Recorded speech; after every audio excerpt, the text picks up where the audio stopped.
Welcome to మన TV news bulletin. ముందుగా headlines. అంతర్జాతీయ యోగా దినోత్సవం ఘనంగా నేపాల్లో భారీ యోగా కార్యక్రమం.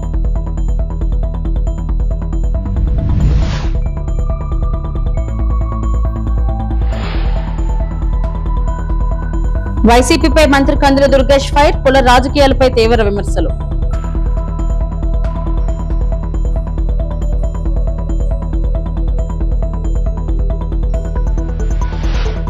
మైలవరం అక్రమ మైనింగ్ పై జోగి రమేష్ ఫిర్యాదు, కలెక్టర్ కు ఆధారాల సమర్పణ.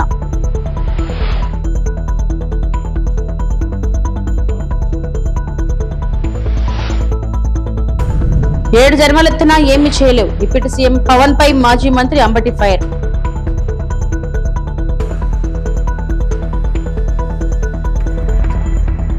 అంతర్జాతీయ యోగా దినోత్సవం సందర్భంగా నేపాల్లోని పోఖారా స్టేడియం యోగా సాధకులతో కిక్కిరిసిపోయింది. ఆరోగ్యకరమైన వృద్ధాప్యం కోసం యోగా అనే అంశంతో వేలాది మంది యోగా ప్రియులు సామూహిక యోగా కార్యక్రమాల్లో పాల్గొన్నారు. ప్రతి సంవత్సరం జూన్ 21న నిర్వహించే అంతర్జాతీయ యోగా దినోత్సవం ద్వారా యోగా వల్ల కలిగే శారీరక, మానసిక, ఆధ్యాత్మిక ప్రయోజనాలపై అవగాహన కల్పించడమే ప్రధాన ఉద్దేశం. 2014లో ఐక్యరాజ్య సమితి సర్వసభ్య సమావేశంలో భారత ప్రధాని నరేంద్ర మోడీ చేసిన ప్రతిపాదనకు అనుగుణంగా జూన్ 21న అంతర్జాతీయ యోగా దినోత్సవంగా ప్రకటించారు. 2015 జూన్ 21న తొలి యోగా దినోత్సవం నిర్వహించబడింది. ఈ ప్రతిపాదనకు మద్దతు తెలిపిన తొలి దేశాల్లో నేపాల్ కూడా ఒకటి. ప్రస్తుతం నేపాల్లోని పలు విశ్వవిద్యాలయాల్లో యోగా, ప్రకృతి వైద్యం బోధించబడుతున్నాయి. యోగా, ధ్యానం, ఆయుర్వేదం శారీరక ఆరోగ్యం, మానసిక ప్రశాంతత, భావోద్వేగ సమతుల్యకు ఎంతో ఉపయోగపడతాయని నిపుణులు చెబుతున్నారు. Benefits of yoga through various public programs and activities. यो युएनले पनि पारित गरेर संसारभर आज यो 21 जुनलाई चाहिँ योग दिवसको रूपमा मनाइन्छ र नेपालको लागि भारतको राजदूतावासले हरेक वर्ष विगत 3 वर्षदेखि पोखराको यो रङ्गशालामा आफ्नो तर्फबाट चाहिँ योग दिवस मनाउने कार्यक्रम गर्दै आइरहेको छ। त्यसमा हाम्रो पनि यो वर्ष समेत मेरो पनि चौथो पटक यो कार्यक्रममा म सहभागी भइरहेको छु. వైసీపీపై తీవ్ర విమర్శలు చేశారు. గత ప్రభుత్వంలో కాపు సామాజిక వర్గానికి అన్యాయం జరిగిందని, ఇప్పుడు రాజకీయ లబ్ధి కోసం కులాల పేరుతో ఆత్మీయ సమావేశాలు నిర్వహిస్తారని ఆరోపించారు. పవన్ కళ్యాణ్ అన్ని వర్గాలకు సమాన గౌరవం ఇస్తారని, కులాన్ని అడ్డం పెట్టుకుని రాజకీయాలు చేసే వారిని ఆయన హెచ్చించారని తెలిపారు. సాయికృష్ణ ఘటనలో కూటమి ప్రభుత్వం వెంటనే స్పందించి విచారణకు ఆదేశించిందని, గతంలో ఇలాంటి ఘటనలపై జగన్ స్పందించలేదని గుర్తు చేశారు. కాపు కార్పొరేషన్ నిధుల మళ్లింపు, విదేశీ విద్య వంటి పథకాల నిర్వీర్యంపై ప్రజలు అన్ని గమనిస్తున్నారని అన్నారు. కుల రాజకీయాలకు తావు లేకుండా అన్ని వర్గాల సంక్షేమం కోసం కూటమి ప్రభుత్వం పనిచేస్తుందని కందుల దుర్గేష్ స్పష్టం చేశారు.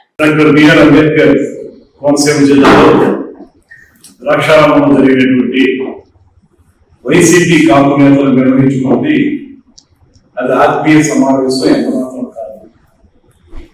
జగన్ రెడ్డి గారి డైరెక్షన్ లో కులాల మధ్య చిచ్చు, నయవంచన అనేటువంటి ఒక పెద్ద డ్రామాలో వైసీపీ కాంగ్రెస్లు కూడా పాత్రధారులు. ఆ డ్రామానే ఇవాళ నాకు చూపించడం జరిగింది.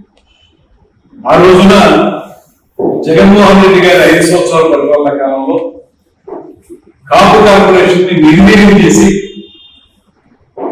అంతకుముందు తెలుగుదేశం, జనసేన ఆధ్వర్యంలో కాపు కార్పొరేషన్ ఇచ్చినటువంటి నిధుల్ని ఏమాత్రం ఇవ్వకుండా, ఏ ఒక్క పేద కాపు విద్యార్థికి కూడా సహకారం అందించినటువంటి సమయంలో మీరందరూ ఎక్కడ ఉన్నారు?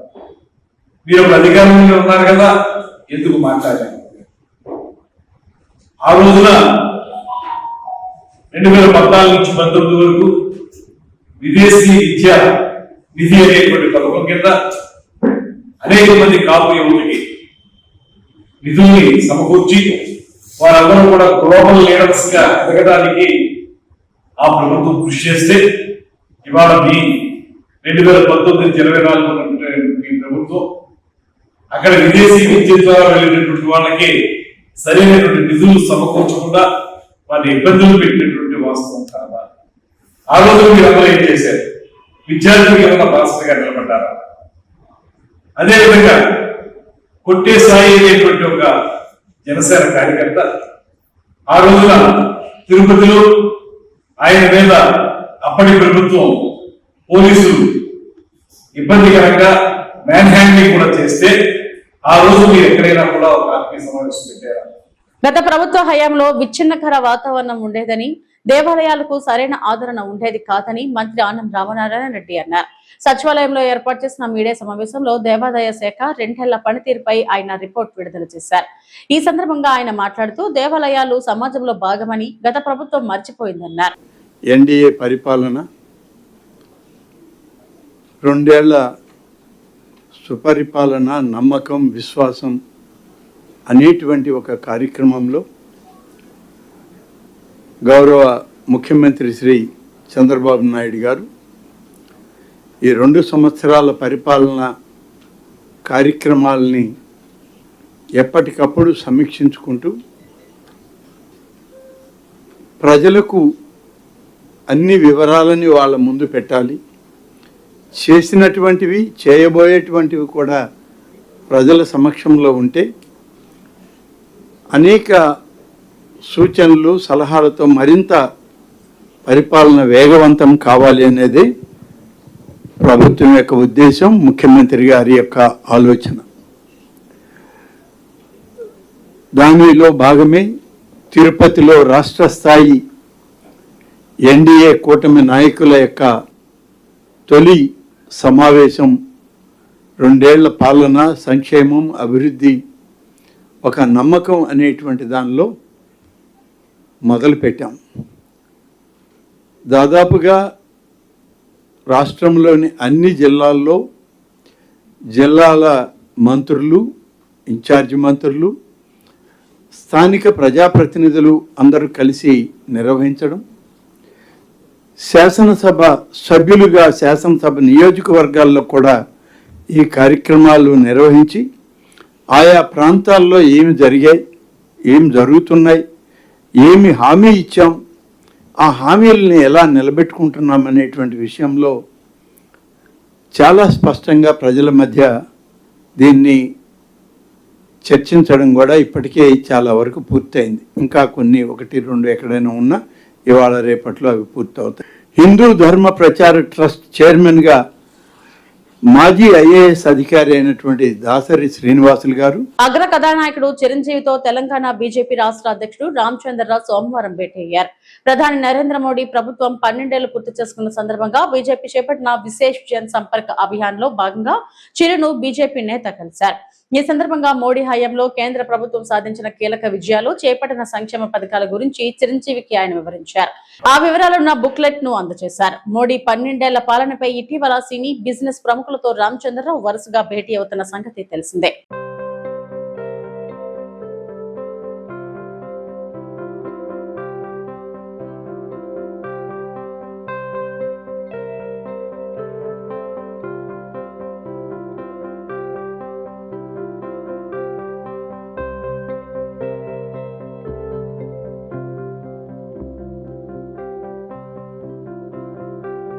తాడేపల్లిగూడెం ఎమ్మెల్యే బొలిశెట్టి శ్రీనివాస్ చేసిన వ్యాఖ్యలు ఉమ్మడి పశ్చిమ గోదావరి జిల్లా మీడియా వర్గాల్లో చర్చనీయాంశంగా మారాయి. కొన్ని మీడియా సంస్థలు జర్నలిస్టులను ఉద్దేశించి ఎమ్మెల్యే చేసిన వ్యాఖ్యలను పలు జర్నలిస్టు సంఘాలు తీవ్రంగా ఖండిస్తున్నాయి. ఈ నేపథ్యంలో జిల్లాలోని పలు మీడియా సంఘాలు, జర్నలిస్టు ప్రతినిధులు సమావేశమై తదుపరి కార్యాచరణపై చర్చిస్తున్నట్లు సమాచారం. ఇప్పటికే కొన్ని జర్నలిస్టు సంఘాలు ఎమ్మెల్యే ప్రెస్ మీట్లను బహిష్కరిస్తున్నట్లు ప్రకటించగా మరికొన్ని సంఘాలు నిరసన కార్యక్రమాలకు సిద్ధమవుతున్నట్లు తెలుస్తుంది. ప్రజాస్వామ్యంలో మీడియా కీలక పాత్ర పోషిస్తుందని, వార్తలపై అభ్యంతరాలు ఉంటే వాస్తవాలతో స్పందించాలే తప్ప వ్యక్తిగత వ్యాఖ్యలు చేయడం సరికాదని జర్నలిస్టు సంఘాలు అభిప్రాయపడుతున్నాయి. అదే సమయంలో ఎమ్మెల్యేపై గతంలో వచ్చిన వివిధ ఆరోపణలపై కూడా ప్రజల్లో చర్చ జరుగుతుందని, వాటిపై స్పష్టత ఇవ్వాలని కొందరు కోరుతున్నట్టు సమాచారం. ఈ వ్యవహారం ప్రస్తుతం జిల్లాలో రాజకీయ, మీడియా వర్గాల్లో ఆసక్తిగా చర్చకు దారితీస్తుంది. ఈ అంశంపై ఎమ్మెల్యే లేదా సంబంధిత వర్గాల స్పందన రావాల్సి ఉంది. ప్రభుత్వం చెరువు తవ్వమంటా ఉంది, ఆ ఊళ్ళో గ్రామస్తులు తవ్వుకుంటారు, దానికి ఎమ్మెల్యేకి ఏంట్రా సంబంధం? ఏంట్రా మీరు స్టోరీలు ఎత్తారు నా మీద? ఒక అమ్మకేమో పుట్టారు, ఎవడన్నా మీరు రుజువు చేసి మాట్లాడండి, మీరు నా కోసం రుజువు చేసి మాట్లాడండి. ఎవరైనా ఒక్కడో నేను ఒక లారీ మట్టి తోలేనంటే ఉరి తీసుకుంటాను. ఇక్కడ నా కొడుకు ఎవరి దగ్గర డబ్బు తీసుకున్నానంటే రాజీవ్ వ్యవస్థ. నేను అలాంటి కొత్త సంవత్సరాల నుంచి రాలేదు నా జీవితంలో. నేను ఇప్పుడు 5 సంవత్సరాలు మున్సిపల్ చైర్మన్ చేశా. నేను వచ్చినప్పుడు ఏ అభివృద్ధి చేశాను అదే అభివృద్ధి ఈ రోజు వరకు మనం ముట్టుకోలేం. నేను వచ్చాక పని చేస్తాను. ఇవాళ సెకండ్ సెమిస్టర్ నేను ఓపెన్ చేస్తే అది ఆపేరు 5 సంవత్సరాలు. అది మళ్ళీ నేను వచ్చేందుకు నారాయణ గారు క్యాన్సిల్ చేస్తే నేను వెళ్ళి ముఖ్యమంత్రి గారితో చెప్పి మళ్ళీ 70,000 చెరువు వచ్చి నెలలో వచ్చి సంవత్సరంలో ప్రజలకు అంకితం చేస్తూ ఉన్నాం. నిరంతరం ప్రజల కోసం పాటుపడుతూ ఉంటే చంద్రబాబు నాయుడు గారి దగ్గర నేను ఎలాంటి స్థానంలో ఉన్నానంటే నేను వెళ్తే ఆయన చాలా బాగా చూస్తున్నాను. వేరే పార్టీ నేను కూడా ఇక్కడ అదే చూస్తున్నాను. నేను జనసేన పార్టీ నాయకుడిని కాదు, ఇప్పుడు కూటమి ఎమ్మెల్యేని. ఆ విషయాన్ని గుర్తుపెట్టుకోండి. నన్ను అవమానించాలను, నన్ను దెబ్బ కొట్టాలని చూస్తే అది కూటమికే దెబ్బ తప్ప నాకేం కాదు. పర్సనల్ గా కూడా తెలియజేస్తా ఉన్నా. నా మీద ఏంటి మీ గోల్ ఏంటి? డిప్యూటీ సీఎం పవన్ కళ్యాణ్ తీరుపై వైసీపీ సీనియర్ నేత మాజీ మంత్రి అంబటి రాంబాబు తీవ్ర స్థాయిలో విరుచుకుపడ్డారు. అమరావతిలో జరిగిన ప్రెస్ మీట్ లో ఆయన మాట్లాడుతూ పవన్ కళ్యాణ్ ద్వంద్వ వైఖరిని అనుసరిస్తున్నారని ఆరోపించారు. సాయికృష్ణ కేసు నుంచి సుగాలి ప్రీతి ఘటన వరకు ప్రతి విషయంలో ప్రజలను తప్పుదారి పట్టిస్తున్నారని మండిపడ్డారు. ఒకవైపు ప్రభుత్వం బాధిత కుటుంబాలకు న్యాయం చేస్తామని చెబుతుంటే మరోవైపు పవన్ కళ్యాణ్ భిన్నమైన వ్యాఖ్యలు చేస్తున్నారని అన్నారు. పవన్ ఏం చెప్పాలనుకుంటున్నారో ఆయనకే స్పష్టత లేదని వ్యాఖ్యానించారు. వైసీపీ నేతలపై పవన్ చేస్తున్న వ్యాఖ్యలపై కూడా అంబటి ఆగ్రహం వ్యక్తం చేశారు. మీరు 7 జన్మలెత్తినా మమ్మల్ని ఏమీ చేయలేరు అని తీవ్రంగా స్పందించారు. అలాగే కేసుల విచారణపై ప్రశ్నలు లేవనెత్తుతూ సిబిఐ లేదా ఎన్ఐఏ విచారణ జరిపించాలని డిమాండ్ చేశారు. సిట్ ఏర్పాటు వెనుక ఆంతర్యంపై కూడా ఆయన సందేహాలు వ్యక్తం చేశారు. చివరగా పవన్ కళ్యాణ్ రాజకీయ వైఖరిపై తీవ్ర విమర్శలు చేస్తూ అంబటి రాంబాబు వ్యాఖ్యలు ముగించారు. మన రాష్ట్రంలో చట్టబద్ధ పాలన జరుగుతుందా లేకపోతే బీతావాహ పాలన జరుగుతుందా అనేటువంటి సందేహం కలుగుతూ ఉంది. రాష్ట్ర రాజధాని విజయవాడ నడిబొడ్డులో ఇంత దారుణమైన సంఘటన జరిగితే 40 రోజుల వరకు మాట్లాడిన వాళ్ళు లేరు. మే 9వ తారీఖున జరిగినటువంటి సంఘటన సాయికృష్ణను మార్కాపురం నుంచి తీసుకొచ్చారు. మనకు అందుతున్న సమాచారం మేరకు 23వ తారీఖు చనిపోయాడు, 24వ తారీఖున క్రిమేషన్ చేశారు. ఇది అందుతున్న సమాచారం. రూరల్ ఎమ్మెల్యే తాతాజీ నన్ను ఏం మాట్లాడాడు జగన్మోహన్ రెడ్డి గారి గురించి నేను మాట్లాడలేను ఇక్కడ మాట. నా కొడుకు ఆయన మాట్లాడతాడా? ఎవడండి గుండా? నువ్వు గుండావా లేకపోతే తాతాజీ గుండానా? ఎవడు గుండా? మీరు గూండాలుగా వ్యవహరిస్తూ మీ తాత మీరు తీసుకోండి, కంట్రోల్ చేయండి. మీరు మా మీద పడతావా? ఎవరు గుండాలని అడుగుతా ఉన్నా. 3 సంవత్సరాలు అంటే స్ట్రింజెంట్ యాక్షన్ తీసుకుంటా అంట. 3 సంవత్సరాలు కాదు, 7 జన్మలు ఎత్తు, తలకాయ కింద కాళ్ళు పైన పెట్టి తపస్సేయి, నీ వల్ల కాదంటనా? ఏంటని నాకు అర్థం కాలేదు.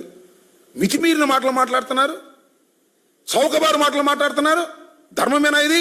పవన్ కళ్యాణ్ గారు, మీరు రాజ్యాంగ పదవిలో ఉన్నటువంటి వ్యక్తి, మీరు వీఆర్ ఏ డిప్యూటీ చీఫ్ మినిస్టర్. అయితే మీ ఇష్టమైన మాట్లాడేటువంటి కార్యక్రమాలు చేయటం చాలా దురదృష్టకరమని ఈ సందర్భంగా నేను చెప్పదలుచుకున్నాను. మాజీ మంత్రి జోగి రమేష్ విజయవాడ కలెక్టరేట్ లో ఫిర్యాదు చేశారు. మైలవరం నియోజకవర్గంలో అక్రమ మైనింగ్ జరుగుతుందని ఆయన ఆరోపించారు. స్థానిక ఎమ్మెల్యే వసంత కృష్ణ ప్రసాద్ పర్యావరణ నిబంధనలు ఉల్లంఘించి గ్రావెల్, ఇసుకను భారీగా దోచుకుంటున్నారని ఆయన విమర్శించారు. ఈ అక్రమాలపై ఆధారాలతో కూడిన వీడియోలను కలెక్టర్ కు సమర్పించిన జోగి రమేష్ వెంటనే విచారణ జరిపి బాధ్యులపై భారీ జరిమానాలు విధించాలని డిమాండ్ చేశారు. అటవీ ప్రాంతాలు ధ్వంసం అవుతున్నా చర్యలు తీసుకోకపోతే వైఎస్ఆర్ కాంగ్రెస్ పార్టీ తరఫున పెద్ద ఎత్తున ఆందోళనలు చేస్తామని హెచ్చరించారు. ప్రభుత్వం పెద్దలకు ఈ అక్రమాల్లో పాత్ర ఉందా అనే అనుమానాలు ఉన్నాయని ఆయన ప్రశ్నించారు. ప్రజా సంపదను కాపాడాలని విజ్ఞప్తి చేశారు. అలాగే తనపై వస్తున్న ఆరోపణలను ఖండిస్తూ దమ్ముంటే చర్చకు రావాలని ప్రతిపక్ష నేతలకు సవాల్ విసిరారు. స్వయంగా రాష్ట్ర ప్రజలకి ప్రభుత్వానికి తెలియజెప్పడం జరిగింది. దాని మీద ఈ రోజున కలెక్టర్ గారిని కలిశాం. కలెక్టర్ గారికి పూర్తి స్థాయిలో వీడియో క్లిప్పింగ్స్తో సహా, ఫొటోస్తో సహా అక్కడ జరుగుతున్న దోపిడీ KGF3 పావలా ప్రసాద్ ఏ విధంగా దోచేస్తా ఉన్నాడో కలెక్టర్ గారికి రిప్రజెంటేషన్ ఇవ్వడం జరిగింది. కలెక్టర్ గారిని చర్య తీసుకోమని చెప్పడం జరిగింది. మైనింగ్ అధికారులు కూడా ఉన్నారు అక్కడ. జాయింట్ ఇన్స్పెక్షన్ చేయమని చెప్పాం. జాయింట్గా ఇన్స్పెక్ట్ చేసి ఆ ప్రాంతంలో ఎంత దోపిడీ జరిగింది, ఇప్పటి వరకు ఎంత ఇల్లీగల్గా అక్రమంగా దోచేశారో దానంతటికీ కూడా 4 రెట్లు 5 రెట్లు పెనాల్టీతో మైన్స్ డిపార్ట్మెంటు వసూలు చేసే విధంగా చర్యలు తీసుకోకపోతే వైఎస్ఆర్ కాంగ్రెస్ పార్టీ తరఫున పెద్ద ఎత్తున ఉద్యమం చేస్తాం. ఎన్జిటి నామ్స్ని బ్రేక్ చేసి, మైన్స్ నామ్స్ని బ్రేక్ చేసి, ఫారెస్ట్ భూముల్లోకి చొరబడి పర్యావరణాన్ని మొత్తం కూడా విచ్ఛిన్నం చేసిన శక్తులని, అక్కడ దోపిడీ చేస్తున్న ఎమ్మెల్యే పావలా ప్రసాద్ మనుషులని, పావలా ప్రసాద్ని తప్పనిసరిగా చట్టం ముందు నిలబెడతాం, దోషిగా నిలబెడతాం. మంత్రి కాదు BRS working president KTR Hyderabad కు చెందిన విద్యార్థి మనదీప్ రెడ్డి అదృశ్యంపై తీవ్ర ఆందోళన వ్యక్తం చేశారు.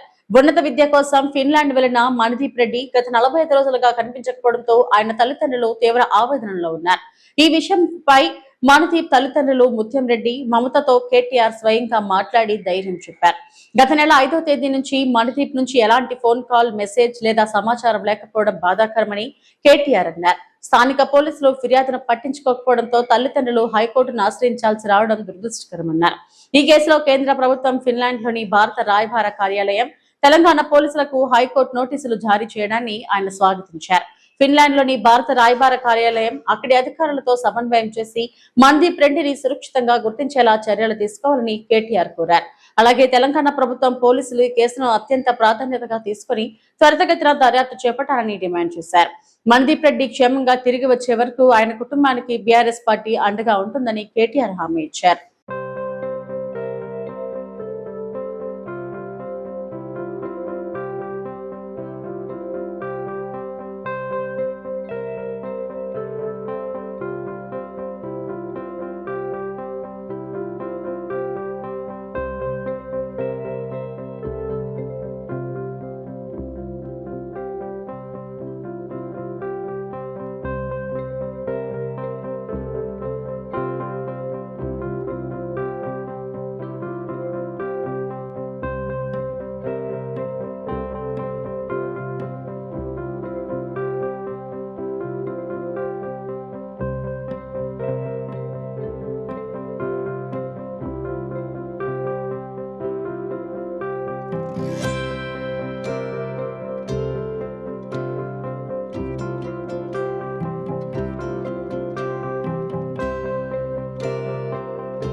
ఆదిమూలపు ప్రకాష్ ఎన్టీఆర్ జిల్లా ఇన్ఛార్జ్ మరియు ఎంఆర్పీఎస్ రాష్ట్ర ఉపాధ్యక్షులు ఆధ్వర్యంలో జూలై 7 ఎంఆర్పీఎస్ ఆవిర్భావ దినోత్సవ వేడుకలు ఘనంగా జరుపుకోవాలని మాదిగ పల్లెలందరికీ పిలుపునిచ్చారు. అలాగే కృష్ణ మాదిగ ఆదేశాల మేరకు ఎక్కువగా మాదిగ కులంలో ఎక్కువ శాతం చదువు మధ్యలో ఆపడం వల్ల మాదిగ జాతి వెనుకపడుతుందని పల్లె గ్రామం తిరిగి సర్వే చేసి వారికి దిశానిర్దేశం చేయడం జరిగింది. మరియు హోమ్ మినిస్టర్ అనిత గారిని నోరు దురుసుగా మాట్లాడినందుకు క్షమాపణ చెప్పాలని మాజీ మంత్రికి హెచ్చరించడం జరిగింది. ఆదిమూలపు ప్రకాష్ నా పేరు, ఎన్టీఆర్ జిల్లా ఇన్ఛార్జ్, ఎంఆర్పిఎస్ రాష్ట్ర ఉపాధ్యక్షుని. జూలై 7ను జరగబోయేటువంటి ఎంఆర్పిఎస్ ఆవిర్భావ దినోత్సవం వేడుకల్ని చాలా ఘనంగా జరుపుకోవాలని చెప్పేసి ఎన్టీఆర్ జిల్లాలో ఉన్నటువంటి మాదిగ పల్లెలందరికీ ఒకసారి మీడియా ముఖంగా తెలియజేస్తున్నాము. అదేవిధంగా కృష్ణమాదిగ్ గారి ఆదేశానుసారం గో టు విలేజ్ కార్యక్రమంలో 32 సంవత్సరాలుగా కష్టపడి ఎస్సీ వర్గీకరణ మనం సాధించుకున్నాము. ఆ వర్గీకరణ ఫలాలను అనుభవించాలంటే దానికి తగ్గ అర్హత సాధించాలి. ఆ అర్హత సాధించాలంటే చదువుకొని ఉండాలి. ఎక్కువ శాతం మాదిగలు మధ్యలో డ్రాప్ అవుట్స్ ఎక్కువగా ఉంటున్నాయి. వాటి గురించి ఒక్కసారి గ్రామాల్లోకి వెళ్ళి వారిలో అవేర్నెస్ తెచ్చి డ్రాప్ అవుట్ కు గల కారణాలు, వారికి మధ్యలో చదువు ఆపేయటం వల్ల కలిగేటువంటి నష్టాల గురించి కృష్ణమాదిగ్ గారు ప్రతి గ్రామంలో తిరగమని చెప్పేసి మాకు నెల రోజుల క్రితం ఆదేశాలు చేశారు.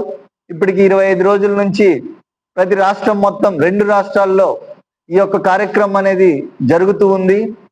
ఈ యొక్క కార్యక్రమాన్ని ఒక్కసారి జిల్లాలో మళ్ళీ పునఃపరిశీలించుకోవడానికి ఎంతవరకు పని జరిగింది, ఆ పని మీద సమీక్ష చేసుకోవడానికి మేము ఈ యొక్క సమావేశాన్ని ఏర్పాటు చేసుకున్నాము. తిరుమల శ్రీవారిని చెన్నై లవ్ స్టోరీ చిత్ర బృందం దర్శించుకుంది. ఏపీ ప్రారంభ విరామ దర్శన సమయంలో నటుడు కిరణ్ అబ్బవరం, నటి గౌరీ ప్రియ, సంగీత దర్శకుడు మణిశర్మ, నిర్మాత SKN రచయిత అనంత శ్రీరామ్ స్వామివారి సేవలో పాల్గొన్నారు. దర్శనం అనంతరం వారికి రంగనాయకుల మండపంలో పండితులు ఆశీర్వచనం చేసి స్వామివారి తీర్థ ప్రసాదాలను అందజేశారు. కిరణ్ అబ్బవరం, శ్రీ గౌరీ ప్రియ జంటగా నటించిన చెన్నై లవ్ స్టోరీ జూలై 24న విడుదల కానున్నట్లు చిత్ర బృందం ప్రకటించింది.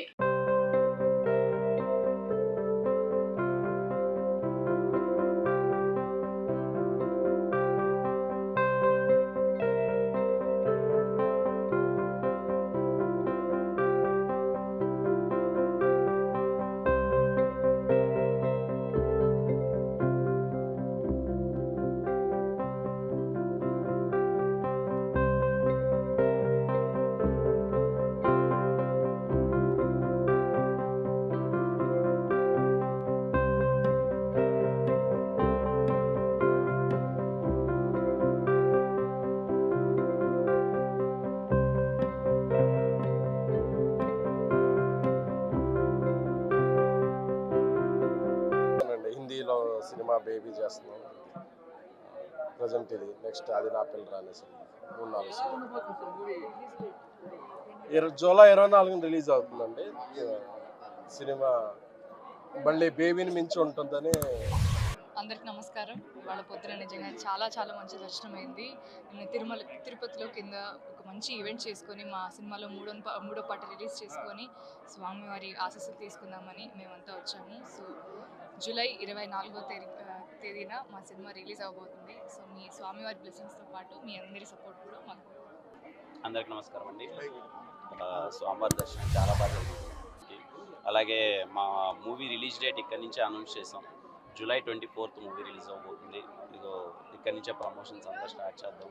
సోమవారం ఆశీస్సులు తీసుకుందామని వచ్చి దర్శనం చాలా బాగా జరిగింది. Thank you. ఓం నమో వెంకటేశాయ.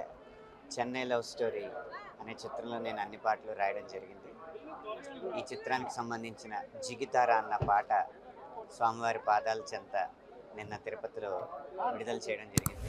ఈరోజు తిరుమలకు వచ్చి స్వామివారి ఆశీస్సులతో ప్రకటించడం జరుగుతుంది. ఈ చెన్నై లవ్ స్టోరీ సినిమాకి పాటలకి కూడా తెలుగు ప్రజలందరి ఆదరాభిమానాలు స్వామివారి దయ వల్ల లభిస్తాయని మనస్ఫూర్తిగా కోరుతున్నాను. ఇవి ఇప్పటివరకు నా బొటన అప్డేట్స్. నమస్తే.